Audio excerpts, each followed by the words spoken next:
আমাদের বাংলা ইন্ডাস্ট্রির বছরের শুরুটা যতটা খারাপ যাচ্ছে, ডিজাস্টারের পর ডিজাস্টার দেখা যাচ্ছে, সেখান থেকে দাঁড়িয়ে কিন্তু বলিউডও, যেটাও মোটামুটি বলা যেতে পারে বছর যে অন্যান্য বছরগুলো খুব ভালো গেছিলো তা কিন্তু নয়। ইন্ডাস্ট্রি অনুযায়ী দেখতে গেলে যেরকম ধরনের কালেকশন হওয়া উচিত সেরকম ধরনের কালেকশন কিছু সিনেমা করছিল, বাদবাকি বেশিরভাগই কিন্তু ফ্লপ ডিজাস্টারই হচ্ছিল। কিন্তু 2025-এর শুরু এখনও পর্যন্ত কিন্তু আমার মতে বলিউড ইন্ডাস্ট্রির জন্য যে খুব খারাপ হয়েছে তা নয়। বছরের শুরুতেই স্কাই ফোর্স একটা ভালো রকম হিট হয়েছে, অক্ষয় কুমার অনেকদিন পরে একটা হিটের মুখ দেখতে পেয়েছে, এই নিয়ে কোনো সন্দেহ নেই। তারপর এখন আমরা যদি দেখি সানাম তেরি কসম রিলিজ করলে একটা দারুণ বিজনেস আনছে, সেটাও কোথাও গিয়ে ইন্ডাস্ট্রির একটা অংশই বলা যেতে পারে। একটা সিনেমা যেটা সেই সময় দাঁড়িয়ে দাম পায়নি, আজকে কোথাও গিয়ে একটা হিট ট্যাগ পেয়ে যাচ্ছে, যেগুলো অবশ্যই ইন্ডাস্ট্রির জন্য যে একেবারে খারাপ দিক তা কিন্তু নয়, যথেষ্ট ভালো রে। এবং আমি বলবো শুরুয়াত যথেষ্ট ভালো হয়েছে। যেখানে বাংলাতে এই মুহূর্তে এই দেবজিতের পরে কোনো সুপারস্টারের খোঁজ পাওয়া যাচ্ছে না, সেখানে কিন্তু বলিউডে একের পর এক কিন্তু নতুন স্টার কিন্তু উঠে আসছে, যারা নিজেদের দখলে বক্স অফিসে আনার ক্ষমতা রাখে। এই প্রজন্মের মধ্যে অন্যতম হচ্ছে ভিকি কৌশল।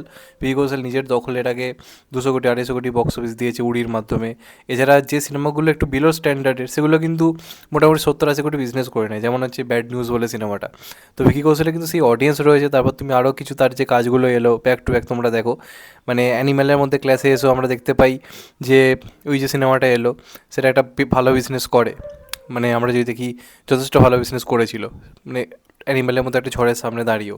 তো একটা কিন্তু অডিয়েন্স ক্যাপাবিলিটি এখন কিন্তু কোথাও গিয়ে তৈরি হয়েছে, যেটা এখন ভিকি কৌশলে কিন্তু রয়েছে।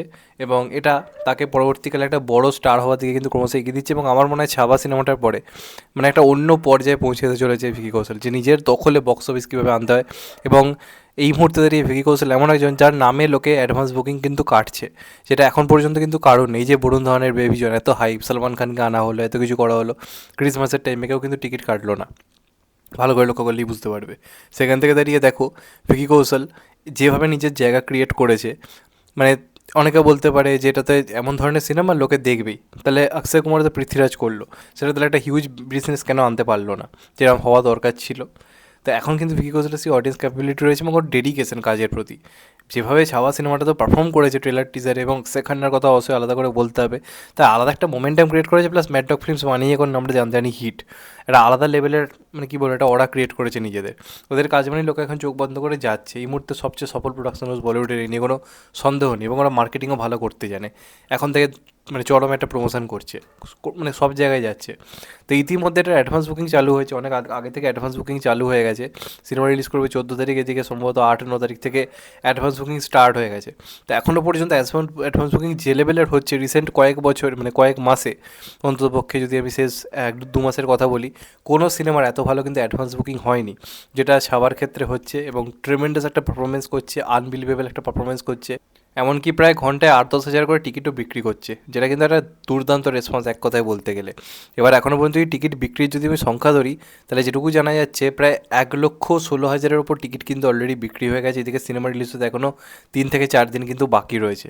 এত আগে এত ভালো রেসপন্স দেখা যায় না। কলকাতায় এখনও পর্যন্ত পুরো দামে যে অ্যাডভান্স বুকিং চরম লেভেলে স্টার্ট হয়েছে তা না, তবে বাদবাকি বিভিন্ন জায়গাতে কিন্তু রেসপন্স মানে আগুন লেভেলে বলা যেতে পারে। এবং এখনও পর্যন্ত অ্যাডভান্স বুকিং থেকে সিনেমার যেটা ইনকাম ধরা হচ্ছে অ্যাডভান্স বুকিংয়ের মাধ্যমে, সেটা কিন্তু প্রায় 3.5 কোটি অলরেডি ছাপিয়ে গেছে। মানে ভেবে দেখো, আজকে মাত্র 10 তারিখ, এখন 11, 12, 13 তারিখ রয়েছে, যেদিন মেনলি লোকে টিকিট কাটতে শুরু করে। এত আগে থেকে 1,16,000 টিকিট বিক্রি হয়ে যাচ্ছে, প্রায় 3.5 কোটির টিকিট অলরেডি বিক্রি হয়েছে, ইনকাম অলরেডি 3.5 কোটি হয়ে গেছে। তাহলে ভাবো যত সময় এগোবে এই অ্যাডভান্স বুকিংটা কোন পর্যায়ে গিয়ে পৌঁছবে। তো যেটা প্রেডিক্ট করা যাচ্ছে আর কি, সেই সব কিছু ঠিক থাকে, তাহলে এটা তো একটা মোটামুটি বলা যেতে পারে খুব যে সেই ছুটির দিনে সিনেমাটা রিলিজ করছে তা নয়। এবং ভিকি কৌশলের যদি কেরিয়ার গ্রাফ আমরা দেখি, তাহলে ওর কেরিয়ারের এবং নন হলিডে হিসেবে দেখতে গেলে এটা কিন্তু একটা বিগেস্ট ওপেনিং হতে চলেছে। এবং প্রেডিকশন যেটা বলছে 25 থেকে 30 কোটি ওপেনিং কিন্তু এই কাজটা নিতে পারে, এ নিয়ে কোনো সন্দেহ নেই। এবং সিনেমাটার হাইপ কিন্তু চরম লেভেলে রয়েছে। বুকমাই শো ইন্টারেস্ট দেখলেই বোঝা যাচ্ছে পুরো অর্গানিক হয়েছে জিনিসটা হচ্ছে।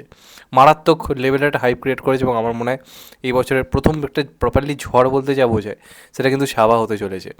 এমনকি অনেকে এটাও দাবি করছিল যে পুষ্পা 2-এর সঙ্গেও অন্য সিনেমা হলে উড়ে হয়তো যেত, কিন্তু ছাওয়া যদি থাকতো হয়তো পুষ্পা 2 খুব চরম কম্পিটিশনে পড়তে হতো। তো যাই হোক, তারা নিজেদের সেফটির কথা ভেবে করেছিল। এবং অবশ্যই তার থেকে কালেকশন একটু কম হতো যদি যেটা এখন করতে পারবে। তো দেখা যাক লাস্ট অব্দি কী হয়। প্রেডিকশন বলছে প্রথম দিনে একটা 25 থেকে 30 কোটি একটা ওপেনিং নিতে পারে। এবং এখনই অ্যাডভান্স বুকিং থেকে প্রায় 3.5 কোটি হয়ে গেছে, এবং অ্যাডভান্স বুকিং থেকেই তো মনে হচ্ছে 7.5-8 কোটি অবধি কালেকশন পৌঁছে যাবে। তো দারুণ রেসপন্স। ফেব্রুয়ারিতে এত ভালো বক্স অফিস দেখা যায় না, অন্তত বলিউডের হিসেবে যদি দেখা যায় ফেব্রুয়ারি খুব খারাপ যায়, খুবই খারাপ যায়। সেখান থেকে দাঁড়িয়ে রেসপন্স কিন্তু যথেষ্ট ভালো।